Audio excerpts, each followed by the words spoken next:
It started with whispers to a German shepherd.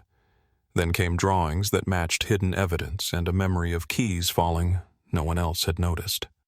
Each revelation struck harder than the last, until the courtroom itself seemed to bend under the weight of a child's truth. Want to see how this case unraveled piece by piece? Hit like and subscribe for the complete story. The courthouse smelled faintly of old wood and polished brass, the kind of scent that carried decades of stories sealed into its walls.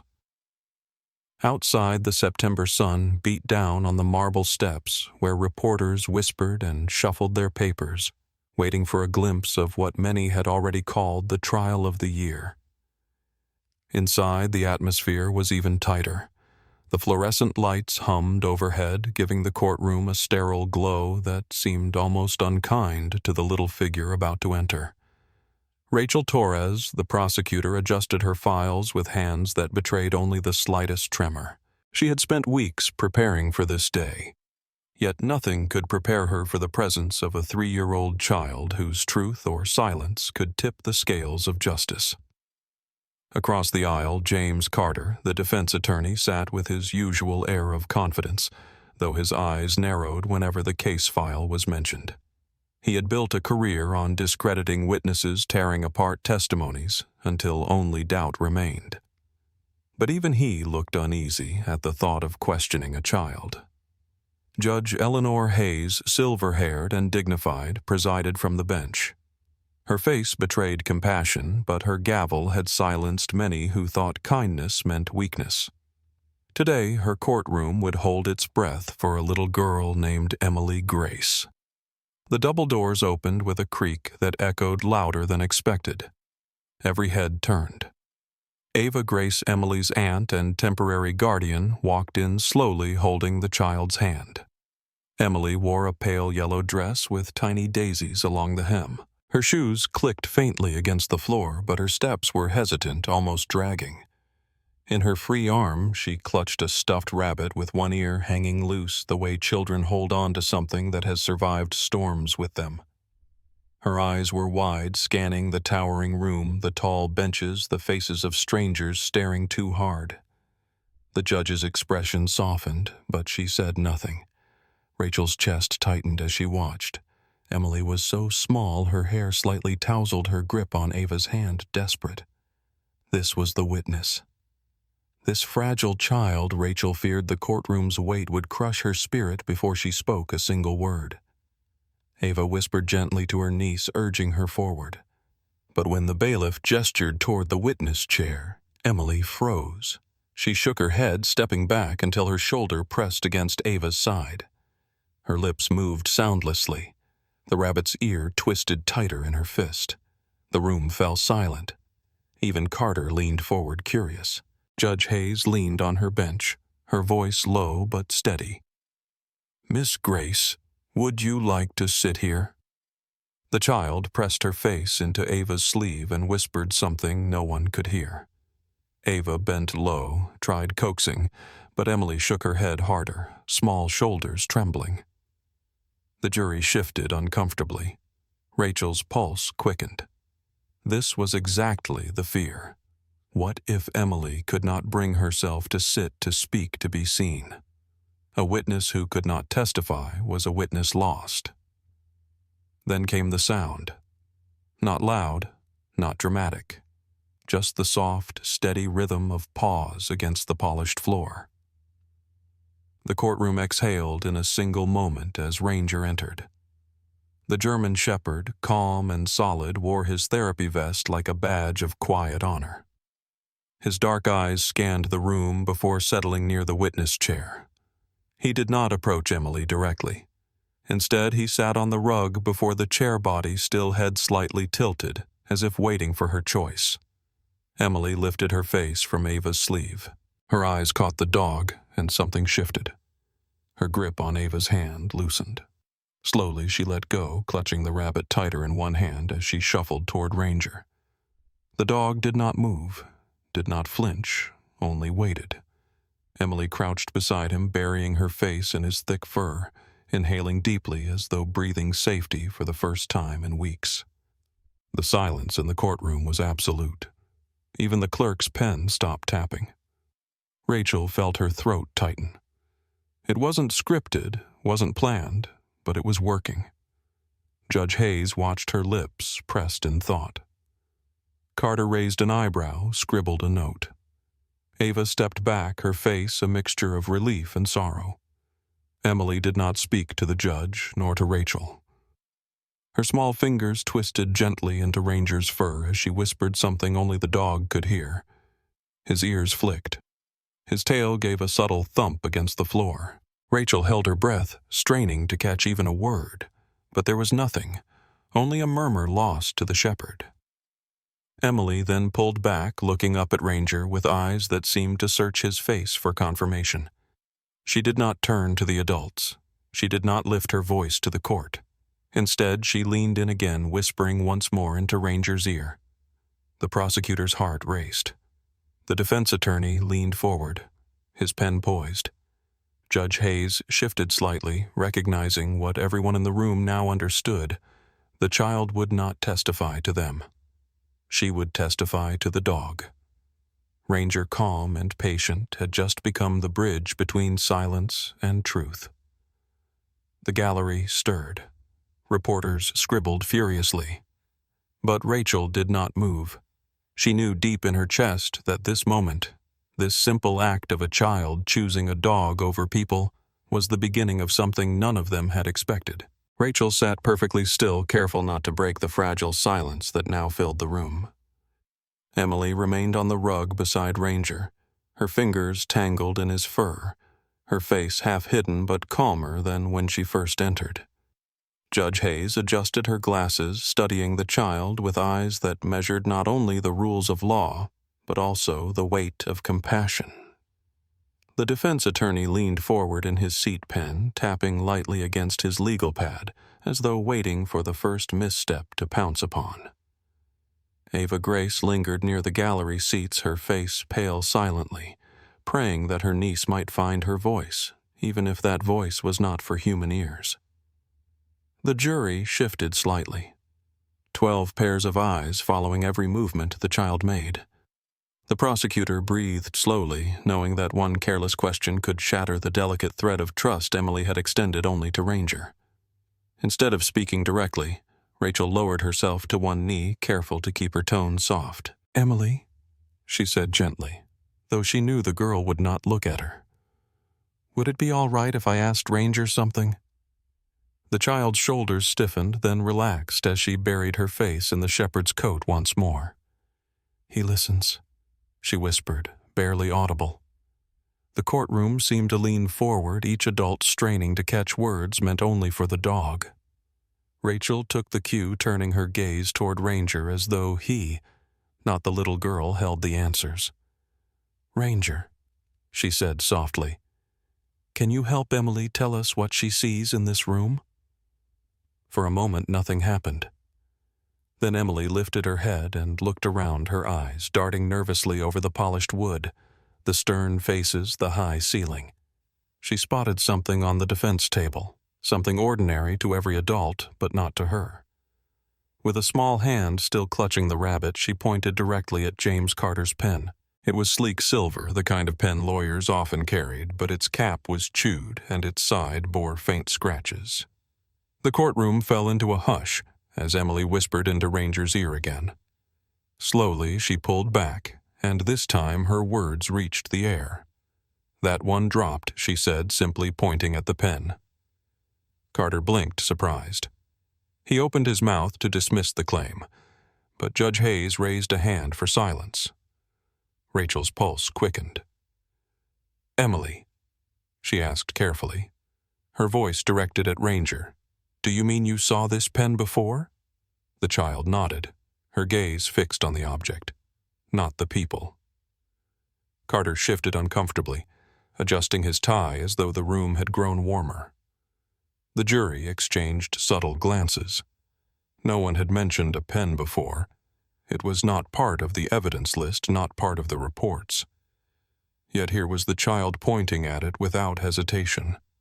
Rachel pressed forward carefully. "Ranger," She continued, still pretending to address the dog. "Can you ask Emily where she saw that pen?" Emily's fingers tightened on the stuffed rabbit. She leaned in close to Ranger, whispered something, then looked up. Her eyes clearer now. "It was on the floor," she said. Her words, though soft, carried with them the undeniable certainty of memory. The gallery stirred. Reporters scribbled furiously, pens scratching across paper, the irony not lost on them. Carter shot to his feet. "Objection!" He barked, though without vulgarity, his tone sharp but contained. "This is speculation. The child could have seen any pen." Judge Hayes regarded him coolly. "Overruled," she said. "The jury will weigh the testimony."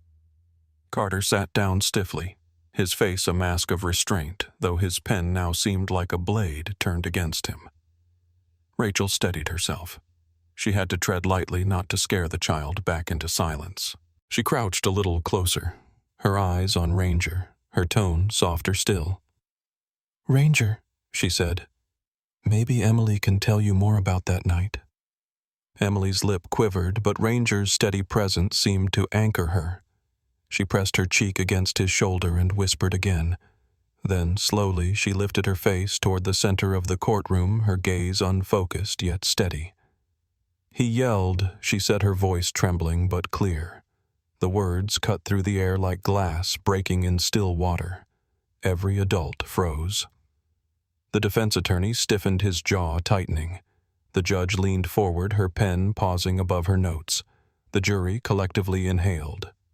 It was not the phrase itself, it was the way she said it, uncoached, unprompted, pure memory stripped of the adult instinct to explain. "Emily," Rachel said, still keeping her eyes on Ranger, as if the dog alone held her trust. "Who yelled?" Emily shook her head, bearing her face back into Ranger's coat. The silence stretched, painfully broken only by the soft exhale of the dog.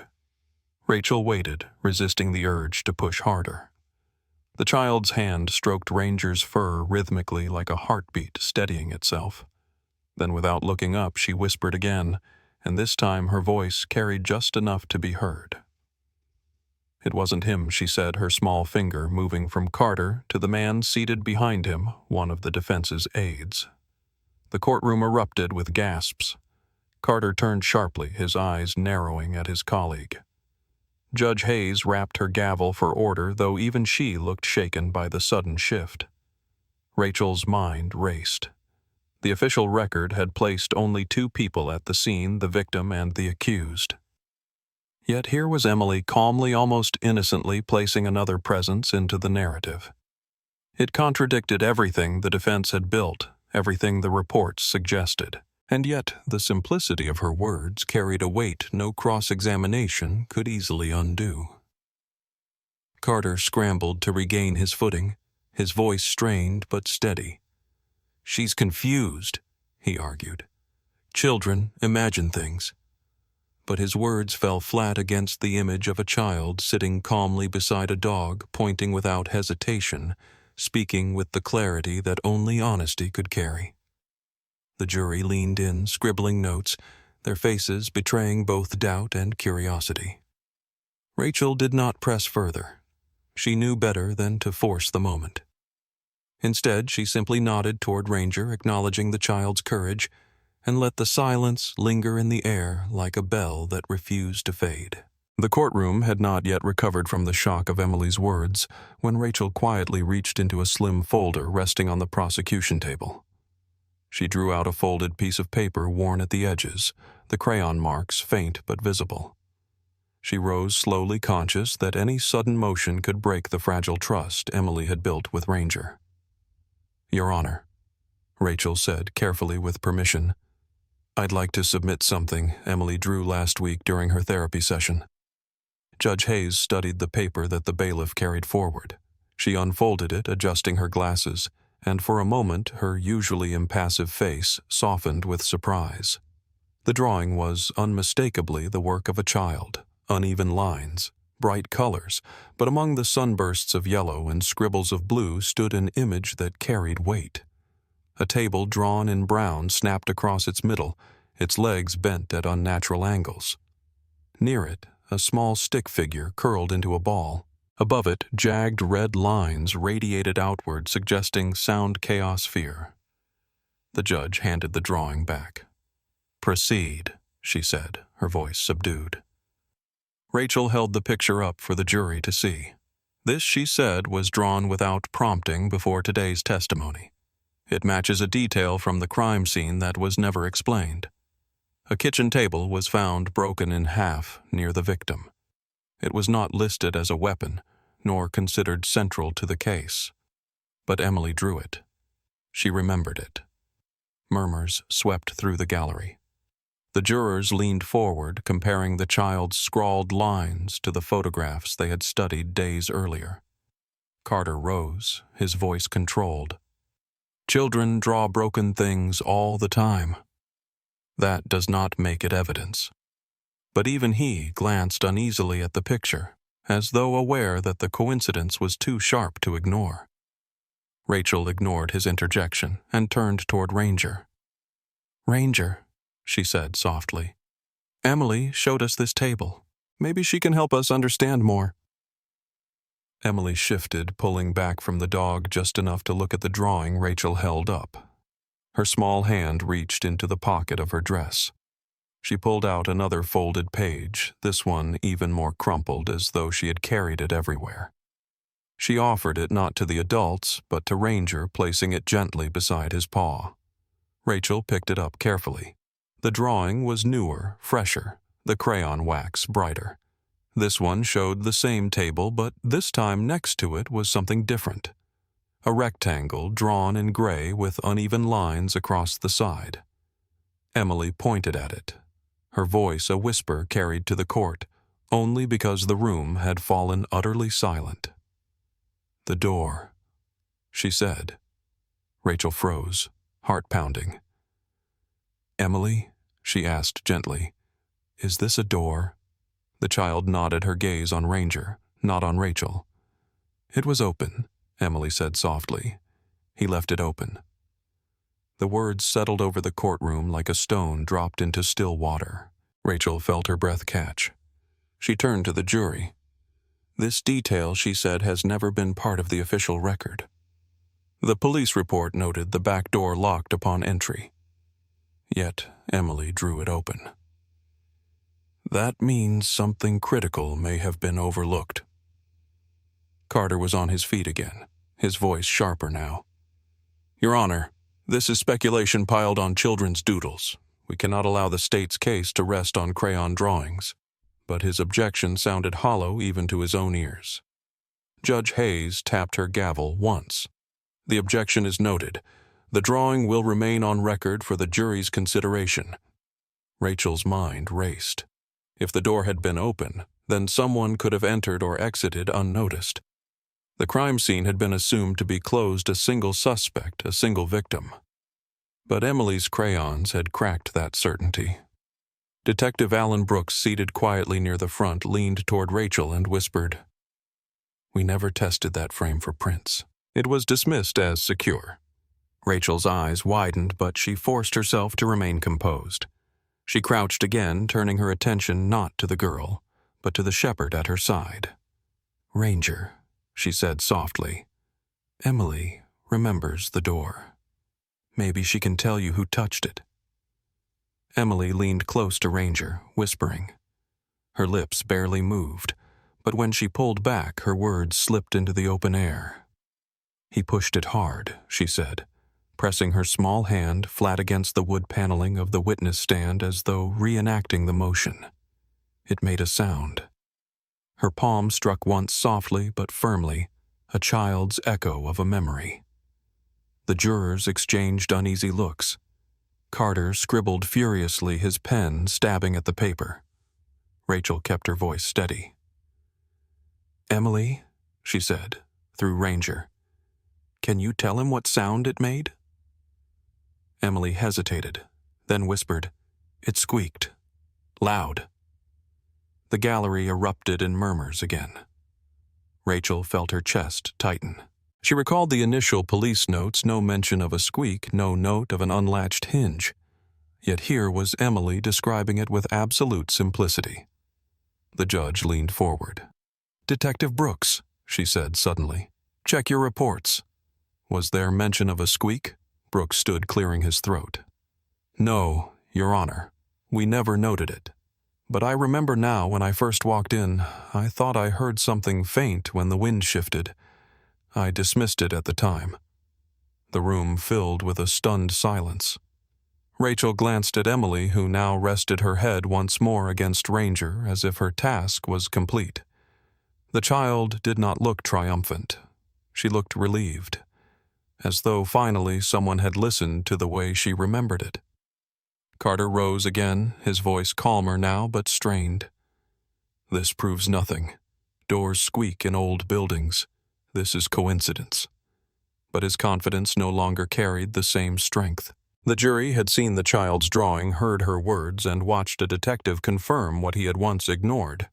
A crayon line had just reshaped the facts of a case thought sealed.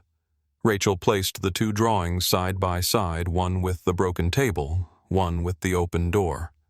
She let the jury look, not speaking, not pressing. Sometimes silence said more than argument.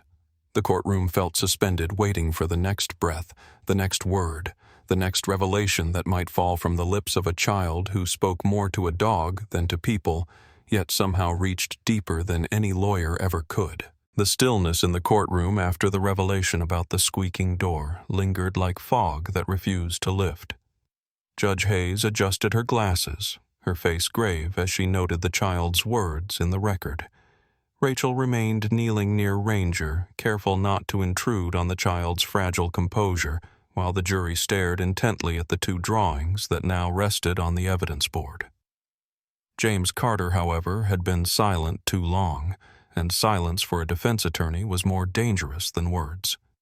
He rose, smoothing his suit jacket with deliberate calm, and walked toward the witness stand with the measured confidence of a man who believed he still held control. He stopped just short of the rug where Ranger lay and glanced down at Emily with a smile that seemed practiced rather than kind. "Miss Grace," he said with exaggerated patience, "those are very colorful pictures you've drawn. Broken tables, squeaky doors, quite the imagination for someone so young." The gallery stirred uneasily. Rachel felt her pulse quicken. She knew where this was going. Carter leaned slightly closer, his voice dripping with condescension. "Tell me, Emily, do you draw dragons and castles too? Maybe a monster hiding under the bed?" A soft chuckle rose from a corner of the gallery before being silenced by a glare from Judge Hayes. Emily did not laugh. She did not shrink back either. She kept one hand buried in Ranger's fur and raised her eyes slowly, her gaze steady in a way that seemed far older than her years. "No," she said quietly, her voice carrying. "Nonetheless, I draw what I saw." The words cut through the room with the same weight as a gavel strike. Carter faltered for just a moment, his smile flickering. The jury exchanged glances, some leaning back as though reminded of the raw honesty of children. Rachel's heart swelled with a mix of relief and admiration. Emily had spoken the kind of truth that required no embellishment. Carter cleared his throat, regaining his composure. He straightened his shoulders and tried again, his tone sharper now, pressing where he thought weakness still lay. "Children see things differently, Emily. They mix dreams with reality. You might think you saw something, but you could be mistaken. Isn't that right?" Emily's small fingers twisted the rabbit in her lap. She did not answer immediately, but Ranger's ears flicked back, his muscles tensing ever so slightly, as though reading the undercurrent in Carter's tone. The jury noticed. Judge Hayes noticed. A low murmur rippled through the gallery. Carter pressed forward, his voice rising just enough to show strain. "You wouldn't want to tell a story that isn't true, would you? You wouldn't want to make something up just because it's easier to explain with crayons."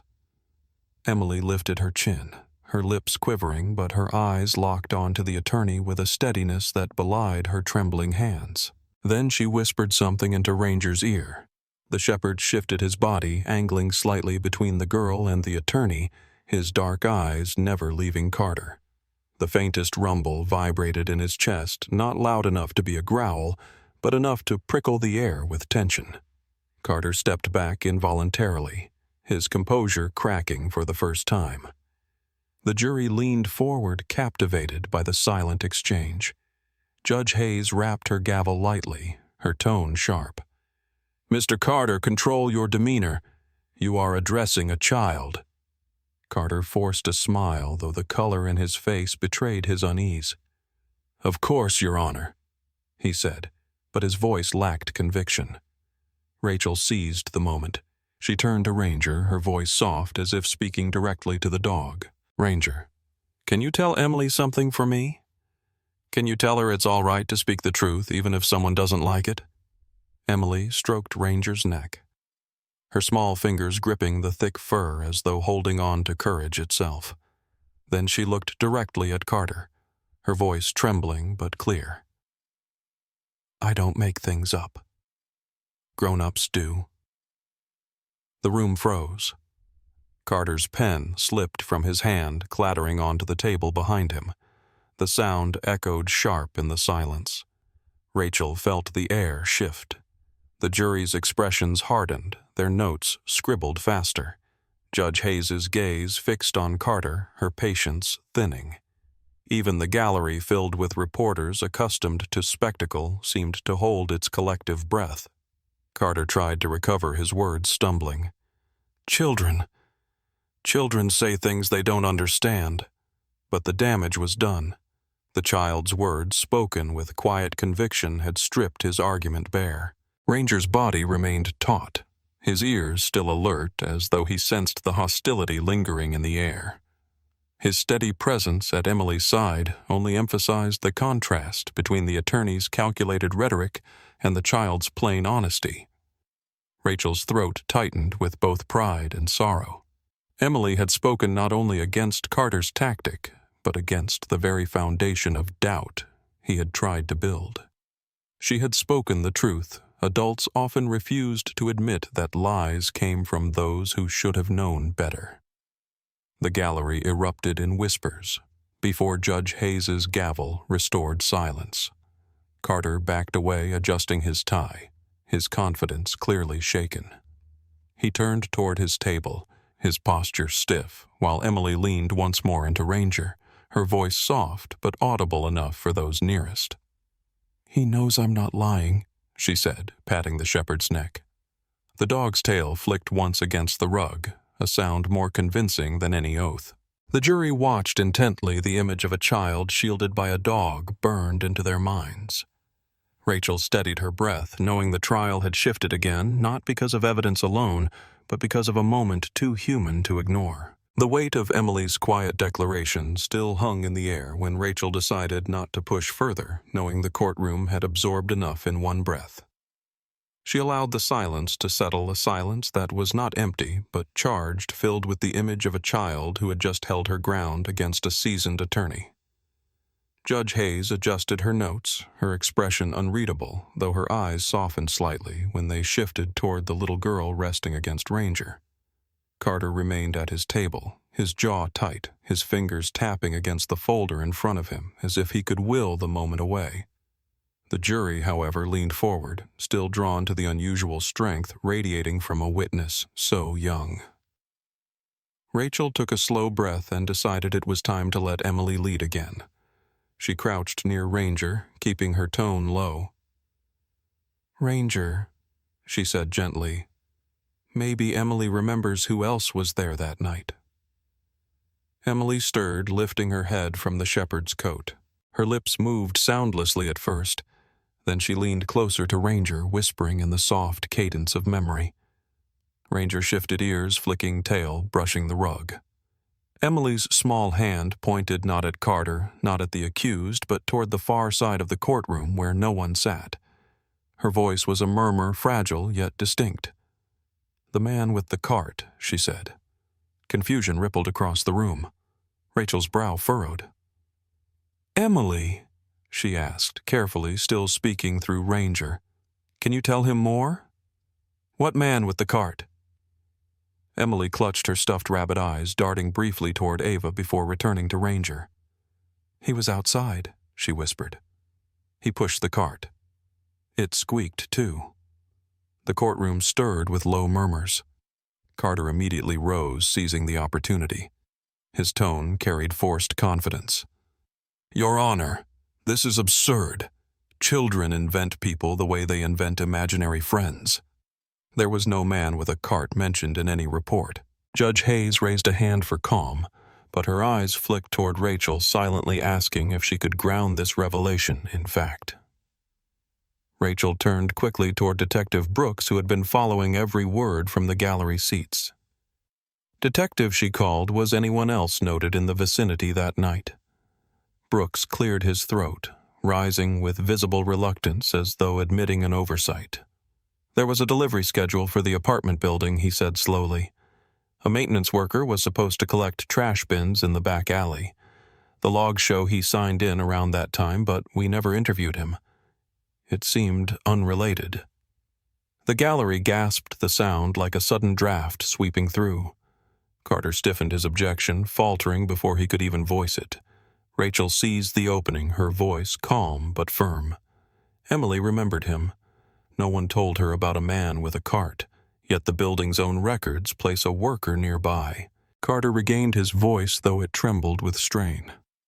"Coincidence. Children notice strangers, but it does not mean they were involved. This cannot be considered reliable."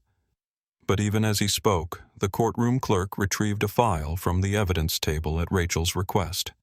Inside was the building's maintenance log, dated and signed by a man named Frank Miller. The entry matched the night of the assault within minutes of the reported time. Rachel displayed the document for the court. "This log proves the presence of a maintenance worker that night." Emily described him without being prompted. She remembered the sound of his cart, a detail consistent with his duties. The jury whispered among themselves, some nodding, others scribbling. Carter's face reddened as he attempted to counter. Even if he was there, it means nothing. The child could have seen him earlier or imagined his presence after hearing noises. You cannot attach significance to every word of a 3-year-old. Rachel turned back to Emily, lowering her voice again to keep the fragile thread intact. "Ranger," she said softly, "can you ask Emily if she saw what the man did?" Emily bent her head close to the shepherd, whispering so quietly that only he seemed to hear. Then she looked up, her eyes wide, her words carrying clearly across the silent room. He stopped. He looked in. The gallery erupted with gasps once more. Judge Hayes struck her gavel, but even she looked unsettled by the precision of the child's memory. Brooks spoke again, his voice steady now. "The worker Frank Miller lives 2 streets over. He was never considered a suspect. But if he looked into that apartment, it means he saw something or someone when the crime occurred." Carter scrambled for footing, his voice rising, though still carefully within the bounds of respect. "This is conjecture. The worker may have passed by. He may have heard nothing.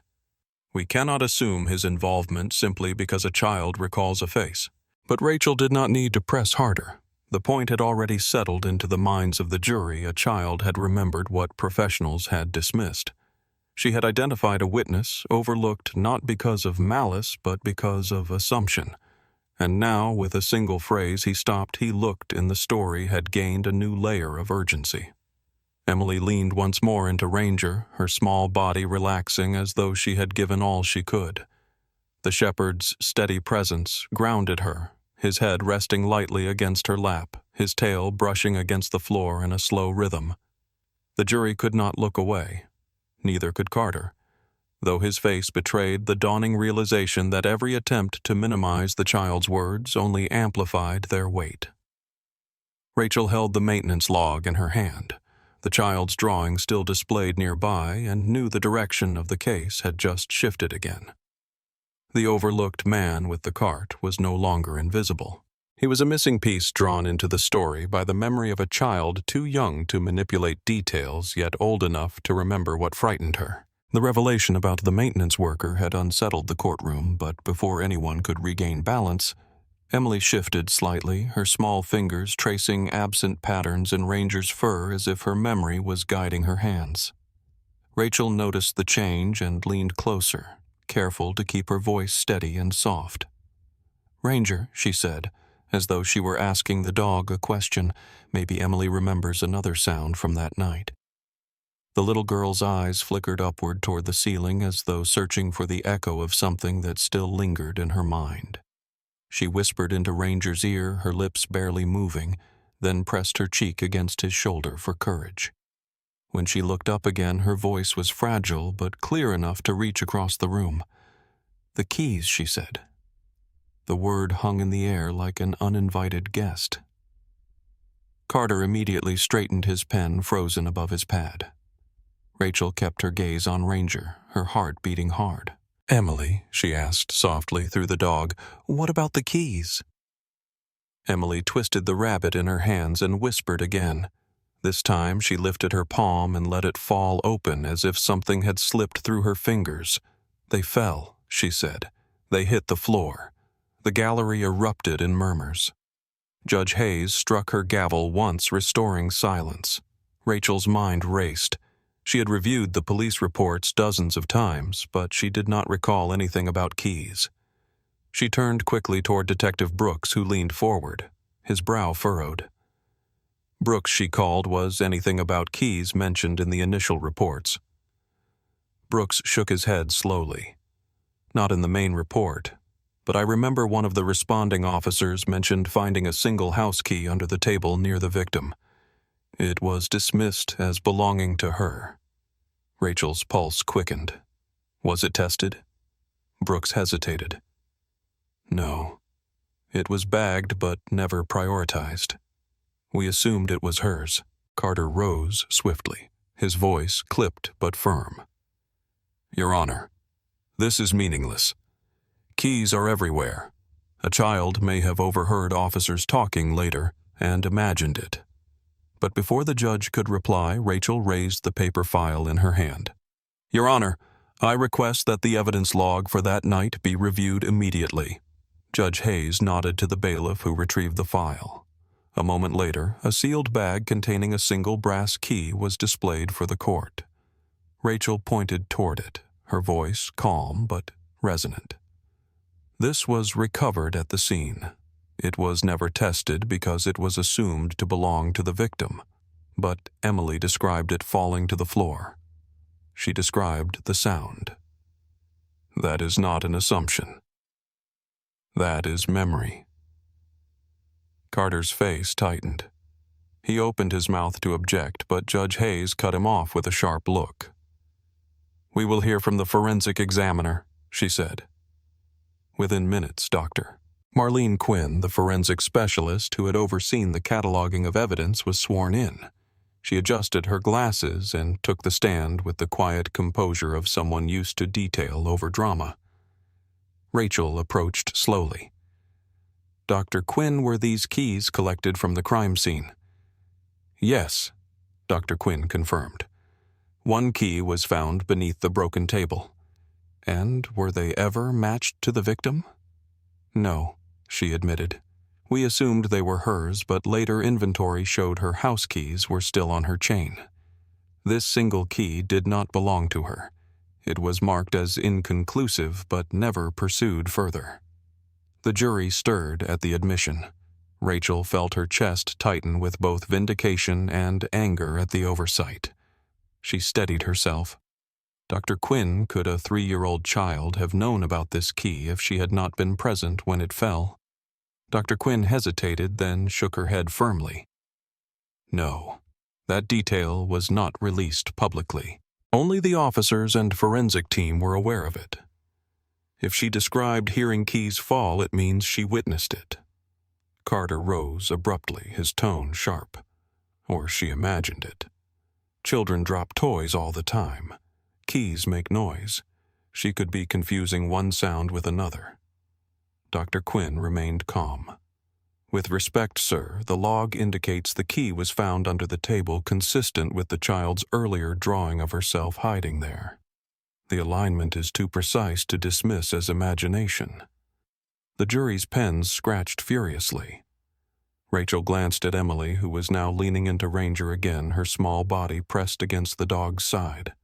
Her eyes had drifted downward, but her words still carried the simple gravity of honesty. He dropped it, she whispered, though this time it was unclear if she meant the accused, the worker, or someone else. The ambiguity only deepened the tension. Ranger's ears pricked forward, his body alert but calm, as though confirming the weight of her words. Judge Hayes turned toward Carter. Mr. Carter, the child described the keys before this court saw them. That cannot be ignored. Carter's face reddened. Your Honor, you cannot let crayons and whispers outweigh evidence. It is evidence, the judge said firmly. It was in our file. Overlooked, yes, but real. And the child remembered it. The gavel struck once, echoing through the chamber. Rachel felt the shift ripple through the jury box, the realization that a detail dismissed by professionals had been resurrected by the memory of a child. Emily had recalled a sound, the keys falling, that matched overlooked evidence, forcing the adults to confront what they had missed. Carter sat stiffly, his jaw clenched, his arguments dwindling. The little girl leaned once more into Ranger's neck, stroking him slowly, her voice no louder than a breath. It was loud, she said. The courtroom froze again, waiting for what else she might remember. The mention of the key had shaken the foundation of the defense, but Rachel knew the jury needed more than drawings and whispers. She needed to anchor Emily's fragile testimony with something the adults could not dismiss. Detective Brooks leaned toward her with a quiet urgency and whispered, "We have the neighbor's old voicemail. Remember the one she said captured noise through the wall? We never played it in court because it was too faint. Maybe now is the time." Rachel's heart quickened. She rose carefully, addressing the judge with deliberate calm. Your Honor, the prosecution requests permission to reintroduce an audio file collected early in the investigation. It was considered irrelevant due to quality, but after today's testimony, it may take on new significance. Judge Hayes narrowed her eyes, thoughtful but willing. Play it, she said. The courtroom dimmed slightly as the clerk cued the file. A hush fell as static filled the speakers, crackling like dry leaves underfoot. Then came muffled voices, indistinct at first. A low male tone shouted something blurred, followed by a sharp crash. The sound was brittle like wood snapping. Then a pause, and then faint but undeniable, a child's voice filtered through the static. It fell. The room froze. Rachel felt her breath catch. The gallery erupted in gasps before the gavel struck. The jury leaned forward, straining to catch more. The audio ended, abruptly swallowed by static. The silence that followed was heavier than the sound itself. Carter rose immediately, seizing the moment with a tone of forced authority. Your Honor, this is inadmissible. The quality is poor. The context unknown. That voice could be anyone. A neighbor child, background noise. It proves nothing. But Rachel did not flinch. She crouched beside Ranger, speaking softly as though the dog alone mattered. Ranger, she said, can you ask Emily what she remembers about that sound? Emily had gone very still, her wide eyes locked on the speakers as though they had reached across time to replay her memory. She clutched her stuffed rabbit, her voice trembling when she finally spoke. That was me, she said softly. The jury reacted with visible unease, shifting in their seats, some covering their mouths. Rachel pressed gently, careful not to push too hard. Emily, can you tell Ranger what you said that night? The child leaned down, whispered into the shepherd's ear, then sat back, her gaze distant. Her lips parted, and in the same quiet, steady tone she said, It fell. The words were identical to the recording, the cadence eerily the same. The courtroom reacted instantly. Reporters scribbled furiously. Jurors exchanged startled glances, and even Judge Hayes leaned forward, Her pen paused midair. Rachel stood slowly, her voice firm now. Your Honor, the recording predates this trial. Emily was never told of its contents, yet she repeated the exact phrase in the exact tone. This consistency cannot be ignored. Carter stepped forward, his voice rising though his confidence waned. Coincidence, he snapped, though he carefully avoided harshness. Children repeat what they hear. She could have heard it from someone else. Judge Hayes raised her brow, unimpressed. And who exactly would have told her the contents of a tape never played in this court? Carter faltered, his lips pressing into a thin line. The jury noted his hesitation. Rachel seized the silence. Emily did not imagine keys falling. She did not imagine a door squeaking. And now she has repeated the very words captured on this recording. Words no adult ever gave her. That is memory, not fantasy. Emily leaned once more into Ranger, her voice quiet but audible.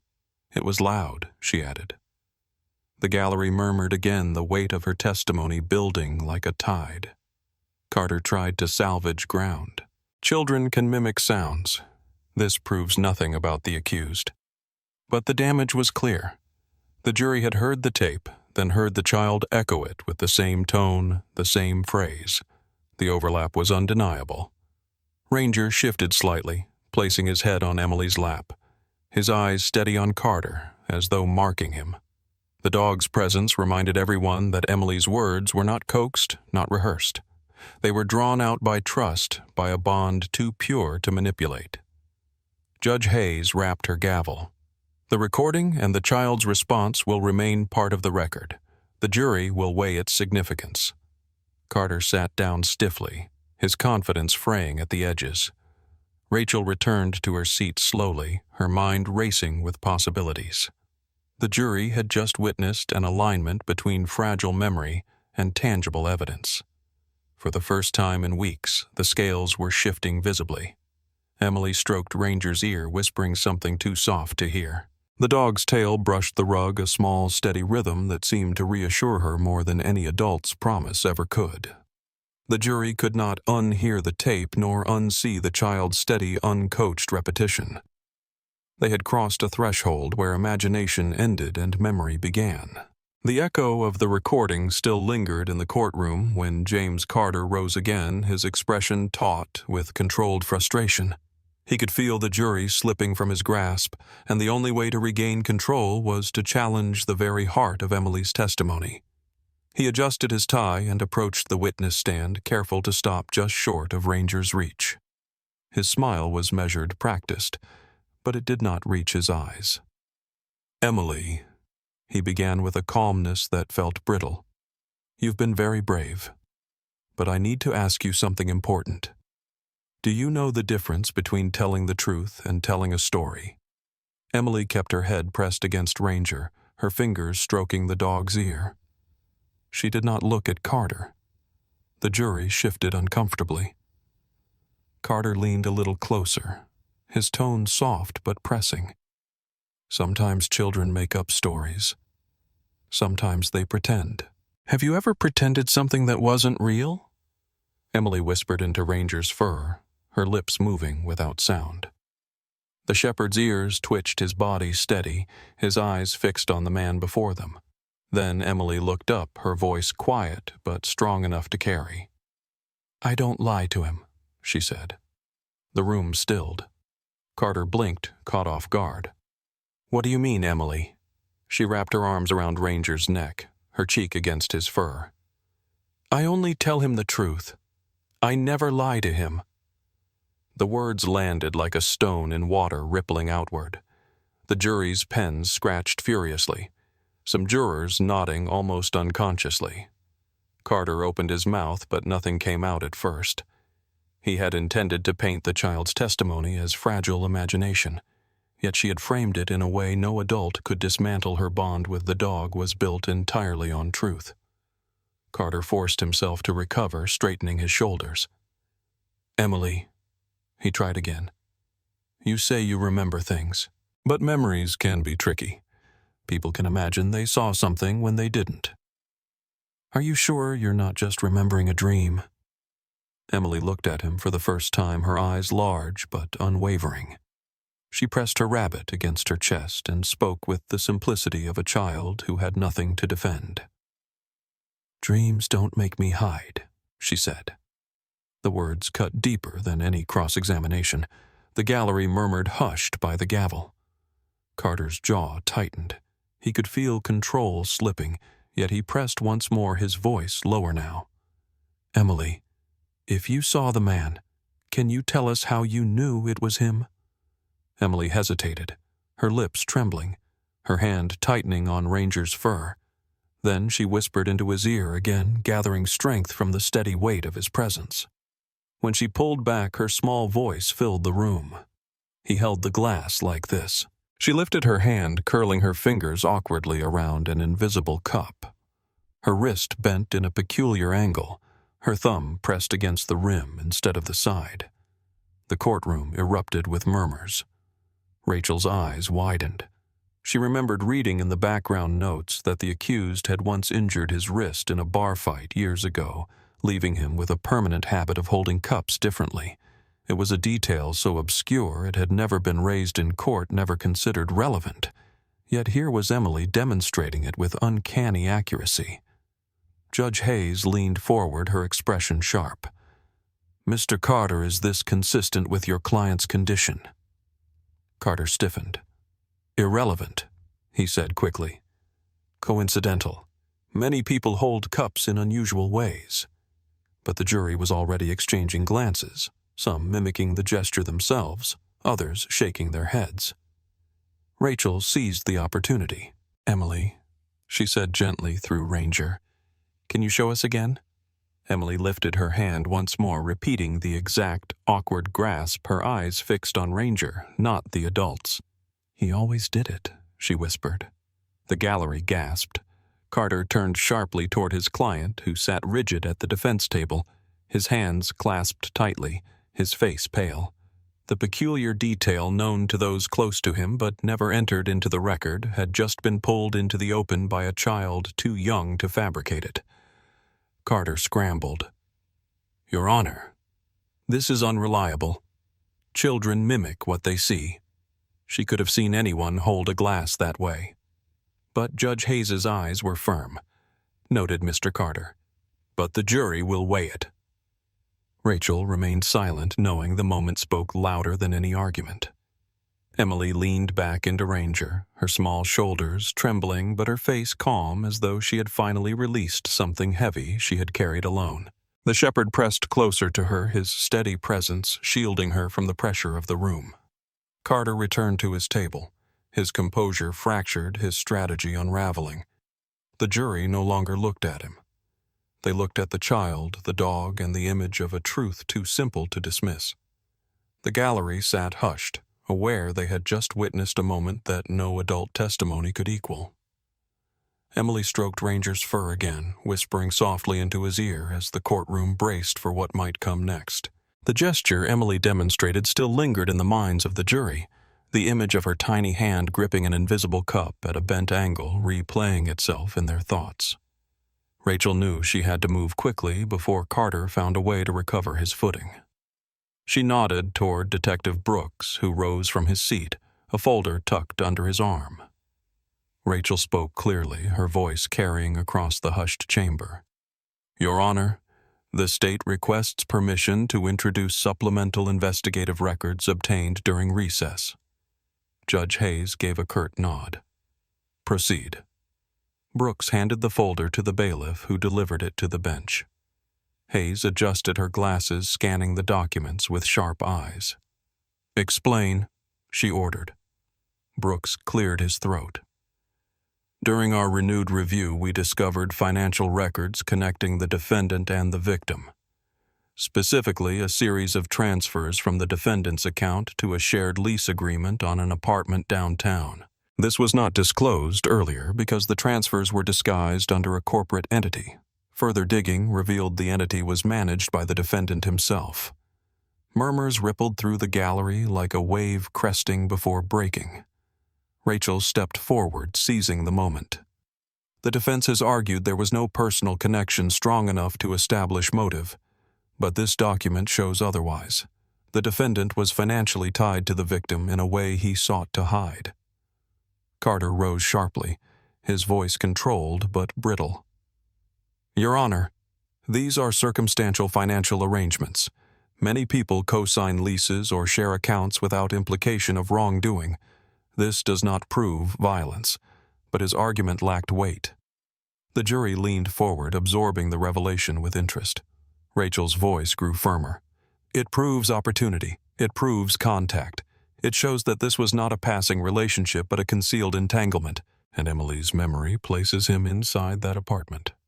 Judge Hayes tapped her gavel lightly. The evidence will be entered into the record. The jury will weigh its relevance. Carter sat down stiffly, his eyes narrowing at Brooks before darting back to his client, whose face had paled noticeably. It was then that Ranger stirred. The German Shepherd had been calm for most of the proceedings, his loyalty unwavering, his presence steady. But when the defendant shifted in his chair, adjusting his cufflinks and leaning forward, Ranger's body tensed. His ears pinned back, his chest rumbled with a low, unmistakable growl that reverberated through the silence. Emily froze. Her hands gripped his fur tightly, her eyes wide with fear, as though the sound had summoned a memory too real to contain. She pressed her face against Ranger's neck, trembling, whispering words that only he could hear. The gallery erupted in whispers, unsettled by the sudden change in the dog's demeanor. The jury exchanged startled glances. Judge Hayes struck her gavel sharply. Order in the court. Control that animal. But Ranger did not lunge, did not break position. He remained seated, his body coiled but unmoving, his eyes locked on the defendant with a focus that carried weight beyond words. Rachel stepped quickly into the silence. Your Honor, she said, Ranger is a certified therapy dog trained to remain calm under stress. He has not reacted this way to anyone in this courtroom, until now. His behavior reflects Emily's response, her fear triggered by the presence of the man she remembers. Carter leapt to his feet, his voice strained. This is outrageous. A dog's growl cannot be treated as testimony. The jury cannot be swayed by animal behavior. Hayes regarded him coolly. No one is suggesting it is testimony, Mr. Carter. But the jury may note the context. Carter's jaw tightened. The jury, however, had already seen the alignment, the child clutching the dog in terror, the dog responding instinctively to the accused. It was not evidence in the legal sense, but it was undeniable in the human one. Rachel crouched beside Emily again, lowering her tone to the gentleness of a whisper. Ranger, she said as if speaking only to the dog. Can you ask Emily what she remembers when she hears that sound? Emily buried her face deeper, her voice muffled but audible. He scared Mommy. He scared me. Her words trembled with the weight of memory, unembellished, uncoached. The jury watched her cling to the shepherd, the image of innocence facing fear carving itself into their minds. Brooks leaned toward Rachel, whispering, the financial link plus her memory and his reaction, it's tightening. Rachel knotted her throat dry. She knew the courtroom had reached a point where evidence and emotion intertwined. The defense could dismiss crayons, deny whispers, argue against coincidence. But the sight of a child trembling in perfect sync with the growl of a loyal dog was something the jury could not unsee. Carter tried once more, his voice firm but strained. Your Honor, this is theater. The prosecution is playing on sentiment rather than fact. We must remember this is a court of law. But his words rang hollow. Judge Hayes leaned back, her gaze sweeping the room. The facts are on record, Mr. Carter. The jury will decide how to weigh them. Rachel exhaled slowly. She looked at Emily, still pressed against Ranger, and saw not just fear, but resilience, the strength of a child who had endured more than most adults could bear. The shepherd's growl faded into silence, but the echo of it remained a reminder that truth often revealed itself in ways no one planned. The jury leaned back, their faces etched with the image of fear, memory, and instinct colliding in a single moment. And as Ranger settled once more at Emily's side, his eyes never leaving the accused, the trial pressed forward into uncharted territory. The courtroom remained tense after Ranger's growl subsided, the echoes of the child's trembling voice still heavy in the minds of the jury. Rachel knew the trial was reaching its final breath. She had pieced together drawings, whispers, memories, and overlooked evidence. Yet she also knew the jury needed one last moment that could not be explained away by clever words or technical objections.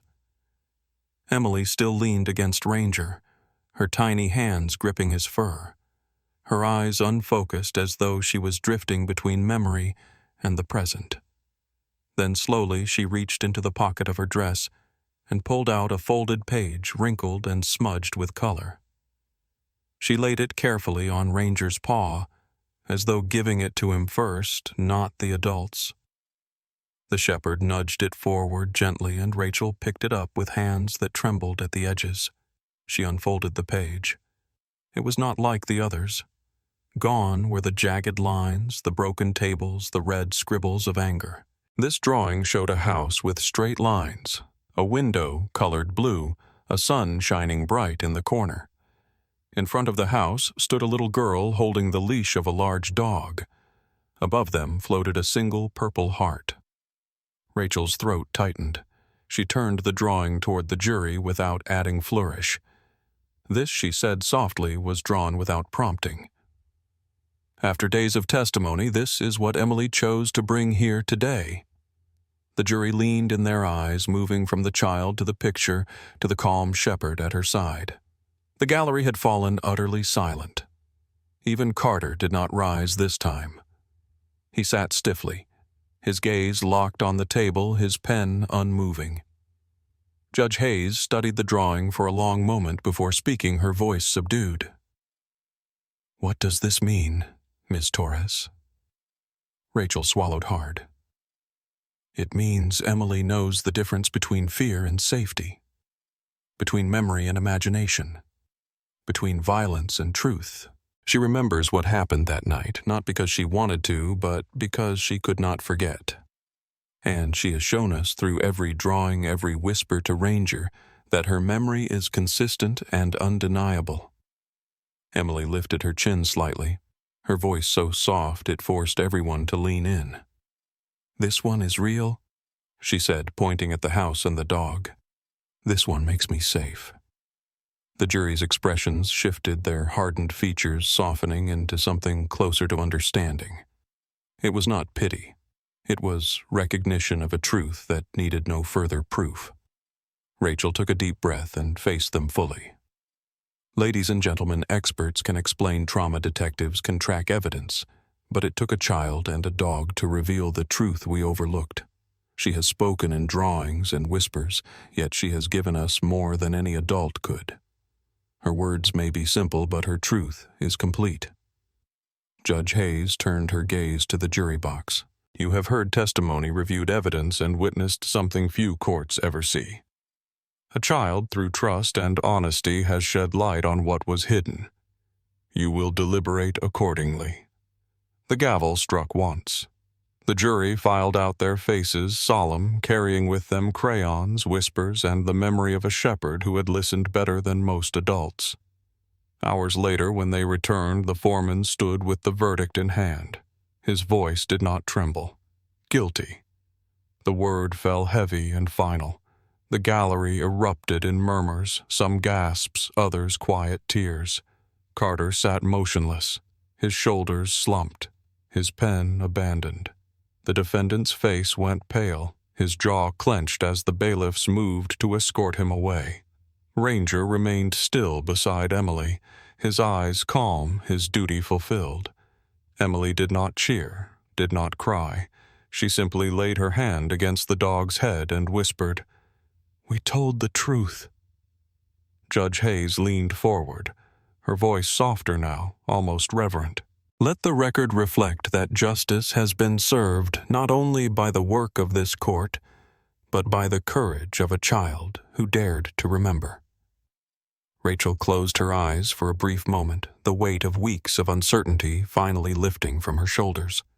She looked toward Emily, who now sat straighter, her fear replaced with quiet strength. The little girl reached once more into her coloring folder, pulling out a blank page and a single crayon. She began to draw again, this time without the heaviness of testimony, simply letting the colors flow as a child should. Ranger settled at her feet, his tail brushing softly against the rug, the rhythm of peace replacing the echo of fear. The jury left the box slowly, many casting one last glance at the child who had given them clarity. Reporters scribbled furiously, but their words would never fully capture the silence that had spoken louder than arguments, the trust between child and dog that had carried more weight than cross-examination. Judge Hayes removed her glasses, her eyes glistening, and said, "Court is adjourned." The gavel struck with finality, but for Emily it was not the sound of an ending.